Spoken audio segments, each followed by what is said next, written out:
네, 안녕하십니까, 여러분. 안타깝게도 이번 주에도 역시 영상으로 인사를 드리게 되네요. 저는 2주만 영상으로 강의를 하고 여러분을 이번 주에는 만날 수 있을 줄 알았는데, 하루빨리 속히 코로나 사태가 진정돼서 진짜 날씨도 좋은 이 봄날에 교정에서 여러분들을 뵙게 되기를 희망하겠습니다. 수업에 앞서서 이번 주 3강 수업 내용에 앞서서 먼저 했던 수업에 대해서 약간 얘기를 드릴 게 있는데요. 여러분이 과제를 정말 열심히 해주셨어요. 그래서 열심히 하셔가지고 우리 사이버 캠퍼스 영상 올린 방에다가 여러분이 과제를 차곡차곡 올려주셨는데 제가 문자를 보냈죠. 그렇게 과제를 제출하지 마시고 저희가 수업 시간에 이제 곧 보게 되잖아요. 이번 주가 지나면 실수업 시간에 여러분이 한 그 과제를 인쇄를 해가지고 파일로 제출하는 것이 아니라 종이로 인쇄를 해서 제출을 하면 그것으로 제가 이제 평가를 하겠고요.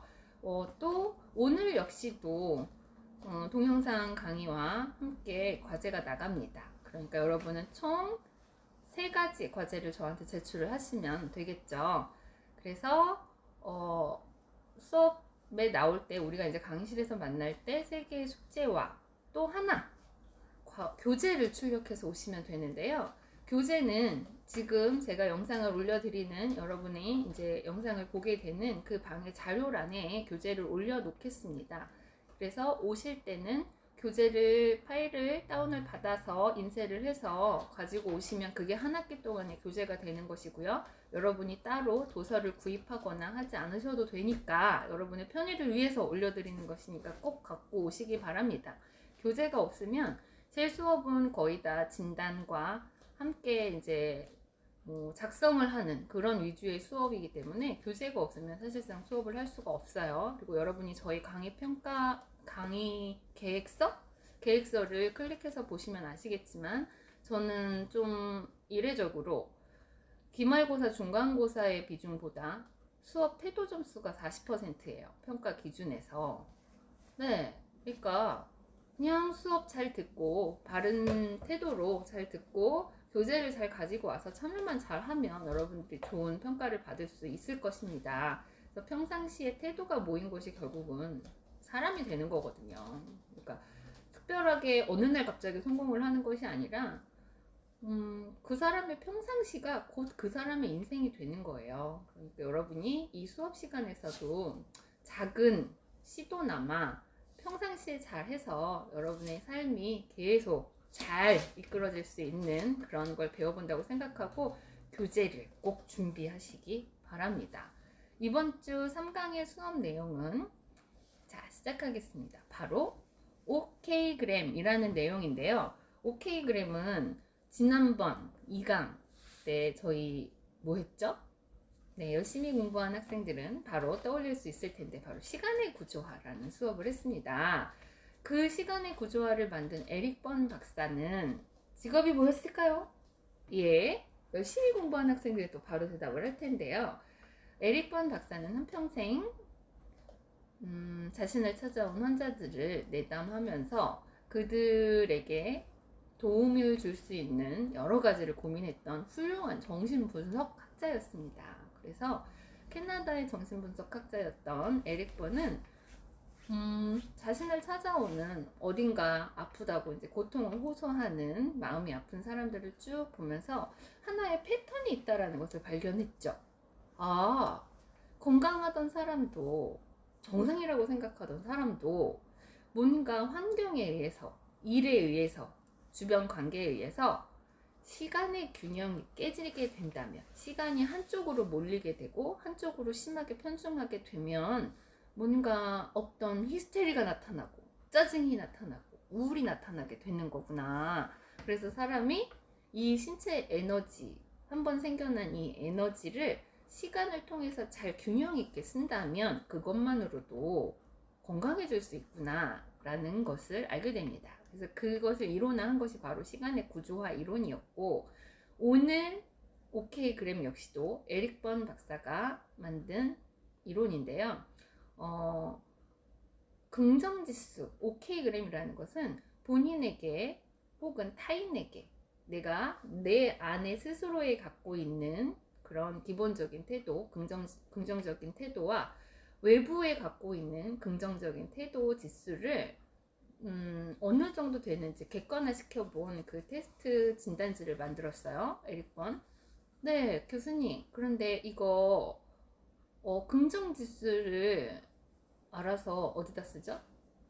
네, 본인과 자신에 대한 외부에 대한 긍정 지수는 여러분이 이제 사회생활을 시작하는 새내기잖아요.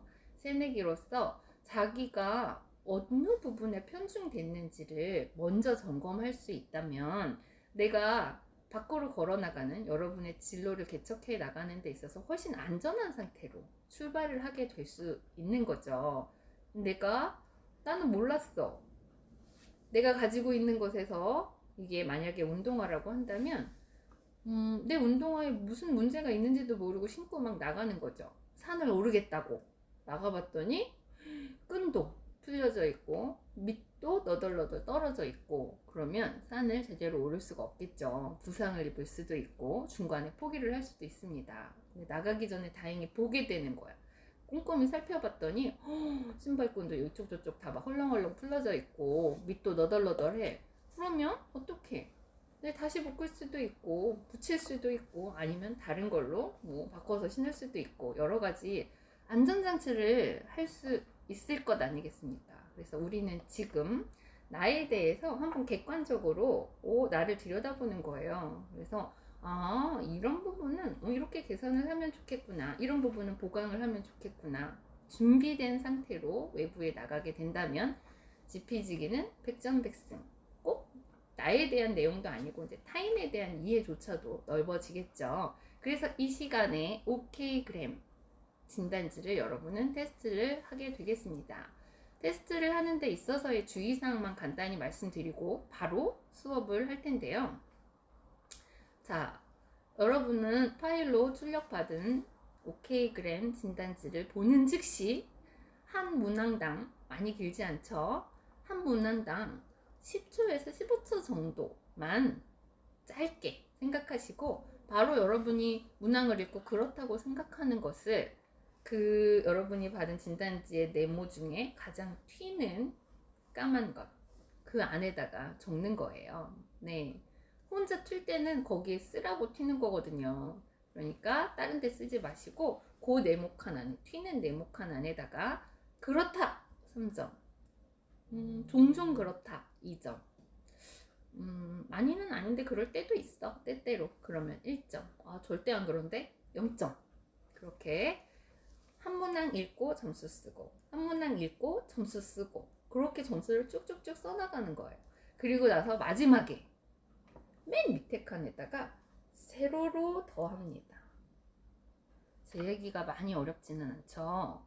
그런데 실제 강의실에서 수업을 할 때도 이 간단한 걸 굉장히 여러분 힘들어 하더라고요.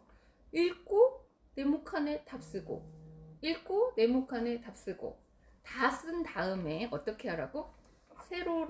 세로로 더해서 세로 한 첫 번째 줄 총점, 두 번째 줄 총점, 세 번째 줄 총점, 네 번째 줄 총점 해가지고 총점을 씁니다. 왜 쓸까요? 첫 번째 줄 20점, 두 번째 줄 13점, 세 번째 줄 17점, 네 번째 줄 8점, 이렇게 점수가 나오게 되면 거기에서 나온 가장 큰 두 개의 숫자가 바로 지금 여러분이 현재 가지고 있는 여러분의 인생 OK그램 태도예요. 그래서 나는 첫 번째는 10점 나오고 두 번째 20점 나왔어, 세 번째 18점 나오고 네 번째 4점 나왔어. 그러면 여러분의 인생 태도는 두 번째, 세 번째가 되겠죠. 높은 순으로 나오는 것이니까. 그래서 첫 번째, 두 번째, 세 번째, 네 번째, 몇 번째 칸이 가장 몇 번째 칸과 그 다음 칸 두 개가 높은지가 여러분이 알아보는 태도가 될 것이고요. 그것에 대한 풀이는 수업 시간에 여러분 실제로 얼굴 보고 얘기를 해줄게요. 자, 3강 수업을 시작하도록 하겠습니다. 네, 여러분의 OK 지수를 살펴보는 OK그램의 바탕은 바로 에릭 번이 얘기한 애착의 중요성에서 시작이 되었습니다. 건강한 사람들은 건강한 사람들 어떤 것? 그러니까 몸이 건강한 것도 중요하지만 몸과 마음이 건강한 사람들은 초기에 타인과의 애착적 교류가 건강하게 형성된 사람들이라고 합니다. 그래서 우리 안에는 사회적인 본능이 있다고 지난번에 말씀을 드렸죠. 사회적인 본능이라는 건 길러지는 것이 아니라 외부에서 가르쳐서 되는 것이 아니라 우리 안에 그 본능을 타고난다라는 거예요. 사람들 안에 사회화된 것이 아니라 우리 안에는 사회적으로 사람들과 건강하게 교류하고 싶고 섞이고 싶다라는 본능을 가지고 있다라는 것인데 해리 할로우의 또는 로렌츠의 원숭이 실험이라는 동영상을 한번 네이버나 유튜브에 쳐보시면 알 수 있는데요. 인간을 가지고 실험을 할 수가 없으니까 인간과 닮은 영장류, 침팬치나 네, 원숭이들을 실험을 해보면 갓 태어난 새끼들을 가지고 먹이가 많고 막 그런 그 모유의 냄새가 나는 그런 환경과 무리가 있는 따뜻한 그 대상이 있는 그런 환경을 줬을 때 100%에 가까운 99% 정도 되겠죠. 원숭이들과 침팬지 새끼들, 오랑우탄 새끼들은 거들떠보지도 않고 고민도 없이 바로 자신들의 무리가 있는 쪽으로 향한다고 합니다. 태어나자마자 머릿속에 무슨 생각이 있겠어요? 그냥 본능적으로 무리가 같은 집단이 있는 곳으로 움직인다라는 것인데요. 그러면 아니다. 저렇게 그쪽에 있다가 결국은 조금만 있다가 배가 고프면 다시 저쪽으로 갈 것이다. 의식주가 더 사회화보다 강한 본능이다 라고 주장하는 학자들은 더 잔인한 실험을 했었는데요. 그 갓 태어난 새끼들이 무리의 인형이죠. 실제 무리가 아니라 그 인형에 가가지고 붙어 있는데 언제까지 버티나 봤더니 그곳에 붙어서 그 인형의 털가죽에 얼굴을 비비면서 죽을 때까지 배가 고파서 죽어가면서도 바로 옆에 먹이가 그렇다면 정말 이 실험이 보여주는 것처럼 우리 안에는 먹는 것보다 자는 것보다 더 중요한 것이 타인과 애착을 나누는 다른 사람과 교류하고 싶은 본능이 있다라는 것이죠. 그런데 초기에 이런 본능을 내가 누군가에게 안기고 내가 누군가에게 돌봄을 받아야 되는 상황에서 그런 걸 굉장히 잘 받은 거예요. 네. 따뜻한 환경에서 잘 안아주고, 잘 웃어주고, 잘 들어주고 하는 건강한 애착 속에서 자라난 사람은 타인에 대해서 굉장히 건강하게 타인을 인정하고, 다른 사람을 지지하고, 다른 사람과 관계를 잘 맺고 하는 건강하고 원만한 성격의 사람이 되고, 본인 스스로에 대해서도, 왜? 초기에 애착적으로 영양적인 급을 잘 받았기 때문에 본인에 대해서도 컴플렉스가 없는 거예요. 나는 다른 사람한테 무엇인가 충분히 누릴 만한 사람이구나 라고 스스로 생각을 하는 거죠. 그래서 본인의 자존감 또한 높습니다. 그런데 반대로 그렇지 못한 경우 다른 사람에 대해서 비판적인 사고를 가지게 되고 내가 타인에 대해서 좋은 것을 원했는데 타인이 날 돌봐주지 않아. 나를 아무리 울어도 누가 와서 봐주는 사람이 없어. 내가 분명히 이것을 원했는데 다른 것을 줘. 그러면 왜곡된 신념이 자리를 잡게 된다라는 거예요. 아, 세상은 나에게 냉정하구나. 나는 쓸모가 없구나. 아무리 내가 노력해도 될 수가 없구나. 라는 비판적인 사고를 자리를 잡게 되면 누가 뭐라고 해도 그 말을 믿지 않게 되고 여러분이 성장한 이후에도 타인에 대한 좋은 면보다는 나쁜 점을 더 먼저 찾게 된다든지 불신하게 된다든지 본인 스스로에 대해서도 자신감이 없고 자존감이 없고 내가 해봤자 뭐가 되겠어 라고 스스로를 포기하는 태도가 되는데 이것은 지금 사회생활을 시작하려는 여러분에게 있어서 굉장히 중요한 이야기가 됩니다. 내가 나를 못 믿고 내가 남을 못 믿는 상태에서 어떻게 사회생활을 시작하겠어요. 그래서 이 건강한 애착이 어떻게 자리를 잡았는지를 한번 이 시간에 생각을 해보도록 하고 그렇게 된 이유는 아이가 선택한 것이 아니죠. 외부 환경에 의해서 그렇게 된 거죠. 그런데 이제 여러분은 환경을 스스로 선택할 수 있나요? 없나요?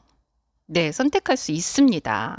선택할 수 있게 된 지금이기 때문에 할 수 있겠죠?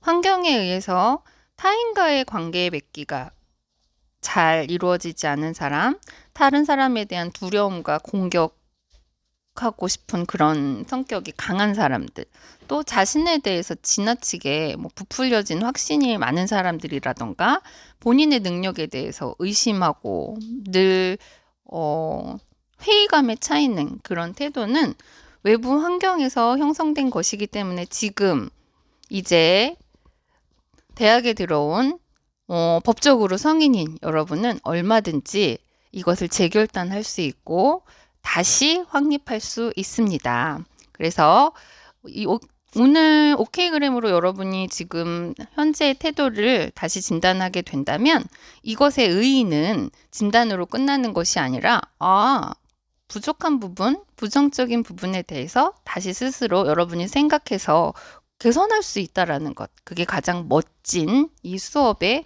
의의가 되겠죠. 여러분께 질문을 하나 하도록 하겠습니다. 이 세상에서 여러분이 가장 싫어하는 사람을 한 명 떠올려 보시기 바랍니다. 지금 현재 내가 제일 싫어하는 사람, 그 사람을 떠올려 보면 그 사람은 머리끝부터 발끝까지 다 나쁜 것만 있을까요? 내가 싫어하는 그 사람은 하나에서 10까지 다 나쁜 점만, 완전 단점만 갖고 있을까요? 자, 대답을 했겠죠. 그럼 두 번째 질문. 내가 좋아하는, 지금 내 머릿속을 가득 채우고 있는 나의 히어로, 내가 가장 좋아하는 사람을 생각해 봅시다. 내가 좋아하는 그 사람은 다 좋은 것만 있을까요? 이 사람은 머리끝부터 발끝까지 다 좋은 면만 있을까요? 쟤는 뭐든지 하면 다 잘하고, 그 사람은 뭐든지 하면 다 성공하고, 그 사람은 누구를 만나든지 다 즐겁게 소통할 수 있는 장점만 있을까요? 그렇지 않다라는 것입니다. 여러분이 보고 계신 이 화면에 보시면 그 어떤 사람의 내면에도 좋은 면도 있고 나쁜 면도 있고, 그 어떤 타인도 좋은 면과 나쁜 면 두 가지를 다 가지고 있다라는 것인데요. 그것을 나쁘다는 한쪽으로만 계속 생각을 하는 것은, 만약에 어떤 사람에 대해서 쟤는 다 나빠, 쟤는 말투도, 쟤는 존재 자체가 완전히 나쁜 거야, 쟤는 다 나빠라고 생각하면 이것은 그 사람이 나쁜 걸까요? 제가 잘못된 신념을 가지고 있는 걸까요? 그렇죠. 본인의 신념이 어느 쪽으로 편중되어 있는 거겠죠? 네. 그래서 여러분은 이 시간에 오케이그램과 더불어 내 자신에 있는 굿과 배드를 담담하게 인정하게 됩니다. 나에게 있는 좋은 지수, 나쁜 지수, 나쁜 게 나왔다고 해서 나 그럼 나쁜 거야? 그게 아니라 모든 사람은 다 그렇다는 거죠. 나한테도 좋은 점과 나쁜 점이 있어요. 내가 정말 신처럼 위대하다고 생각하고 있는 그 사람에게도 좋은 점과 나쁜 점이 있습니다. 그러면 이 사실을 담담하게 여러분이 인정을 하고 난다면, 누가 나한테 대해서 나쁜 말을 했어, 누가 나한테 뭐라고 툭 던졌어, 발끈하지 않으셔도 됩니다. 왜? 나한테도 당연히 나쁜 점이 있으니까. 그래, 맞아, 나는 그게 문제야, 쿨, 넘어갈 수 있죠. 누가 내가 엄청 좋아하는 그 누군가에 대해서 비난을 했어. 그러면 또 발끈. 아니, 필요 없어. 네, 당연히 그럴 수 있으니까요.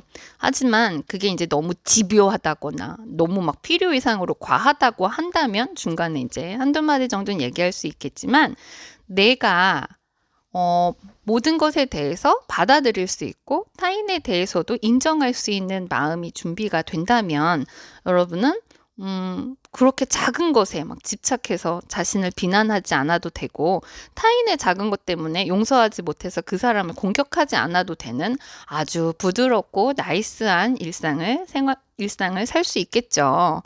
네, 요즘 여러분들 유리 멘탈이라는 단어 많이 쓰잖아요. 근데 유리 멘탈은 왜 유리 멘탈일까요? 네, 자신에 대해서 너무 비판적인 쪽으로 치우쳐져 있으니까 누가 그거를 조금만 건드리면 견뎌내지 못하고 와르르 무너지기 때문이겠죠. 그렇지만 이제 여러분이 오케이그램 진단과 스스로 내 안에 있는 긍정과 부정, 다른 사람에 있는 긍정과 부정을 담담히 객관화 한번 시키고 나면 유리 멘탈이 되지는 않을 거예요. 그래서 진단지 푸는 방법 아까 설명했으니까 그대로 잘 진단하셔서 수업 시간에 가지고 와서 우리 풍부하게 이야기를 나누도록 합시다. 여러분이 나중에 해각권고를 보면 깜짝 놀라는 게 강의실에 39명, 34명 있잖아요. 다 달라요. 너무 신기해요. 각자 다 다르고요. 점수도 다 틀려요. 왜? 우리가 살아온 환경이 각자 다 다르니까요. 하지만 문제되지 않습니다. 어떻게 나왔건 우리는 지금 이것을 알 수 있는 것만으로도 의의가 있고 앞으로는 우리는 달라질 수 있기 때문이죠. 그러면 강의실은 아니었지만 나름대로 열심히 따라와준 여러분 3강 수업 이것으로 마치도록 하고요. 날씨도 좋은데 봄을 만끽하면서 다음 주에는 꼭 볼 수